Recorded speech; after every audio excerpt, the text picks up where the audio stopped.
Welcome to my channel. चला आपण आज बघणार आहोत बटन होल स्टिचिंग. ती कशी करायची असते ती.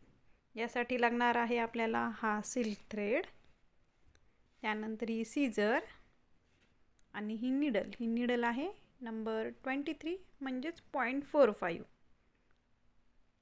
यामध्ये मी सगळ्यात पहिल्यांदा या अशा 2 लाईन्स मारून घेतलेल्या आहेत या पद्धतीने. यामध्ये पहिल्यांदा या लाईनवरती, खालच्या लाईनवरती मी नीडलचं टोक ठेवून ती खाली टाकणार आहे. त्यानंतर खालचा दोरा वरती घ्यायचा आणि वरच्या लाईनकडे नीडलचं टोक तिथे ठेवून खाली टाकायचं. पुन्हा खालचा दोरा घ्यायचा, पुन्हा नंतर याला ओढायचं असं आणि इथे लॉक करून टाकायचं. लॉक करायचं म्हणजे छोटासा टाका टाकून द्यायचा या पद्धतीने. पुन्हा एकदा पुढे जायचं, पुन्हा नीडलचं टोक खाली टाकायचं, खालचा दोरा वरती घ्यायचा, पुन्हा अजून वरच्या याच्यावरती पुन्हा एकदा नीडलचं टोक खाली टाकायचं, पुन्हा खालचा दोरा वरती, पुन्हा या दोऱ्याला ओढायचं आणि पुन्हा इथे लॉक करून घ्यायचं. लॉक केल्यामुळे हा थ्रेड पुन्हा वापस जात नाही, त्याची जागा फिक्स होऊन जाते. त्यामुळे तिथे लॉक करणं गरजेचं असतं. पुन्हा एकदा नीडलला खाली टाकलं, खालचा दोरा घेतला,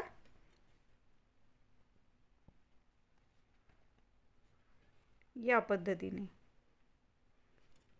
जेव्हा तुम्ही पहिल्यांदा कराल तर तेव्हा थ्रेड तुटेल. सिल्कचा थ्रेड असतो, सिल्कचा थ्रेड जास्त तुटण्याचे चान्सेस असतात. त्यामुळे तुम्ही पहिल्यांदा मशीन थ्रेड जो असतो त्या मशीन थ्रेडनेच प्रॅक्टिस करा.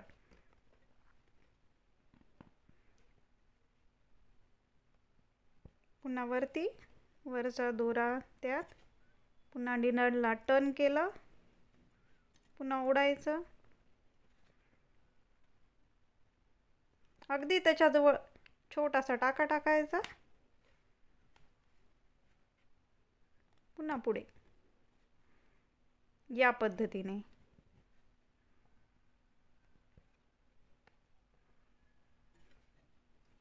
या प्रकारच्या स्टिचिंगचा उपयोग तुम्हाला बटरफ्लाय करण्यासाठी किंवा जे पिकॉकचे आपण फेदर पण करतो ना, त्या फेदरसाठी किंवा फ्लावर तयार करण्यासाठी या पद्धतीच्या स्टिचचा आपल्याला उपयोग होतो.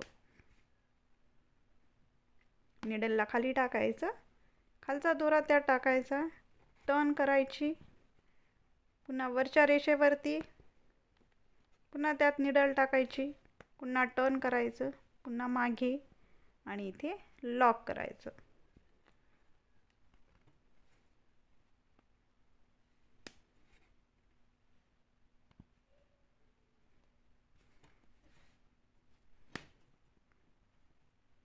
या पद्धतीने करायचं हळूवारपणे. दोऱ्याला बिलकुल जास्त ओढायचं नाही. दोऱ्याला ओढलं तर कपडा ओढला जातो, त्यामुळे दोऱ्याला जास्त ओढायचं नाही. या पद्धतीने करायचं.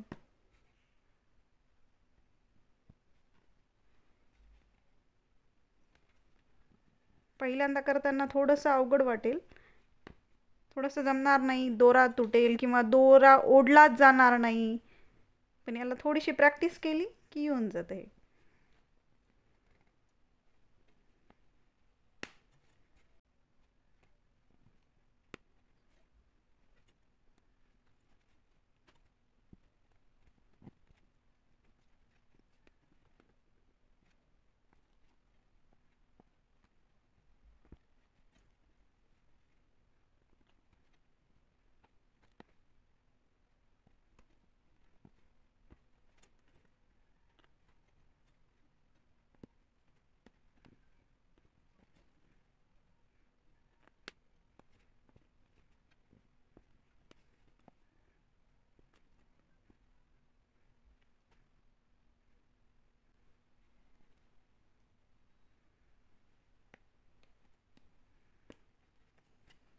Thank you for watching.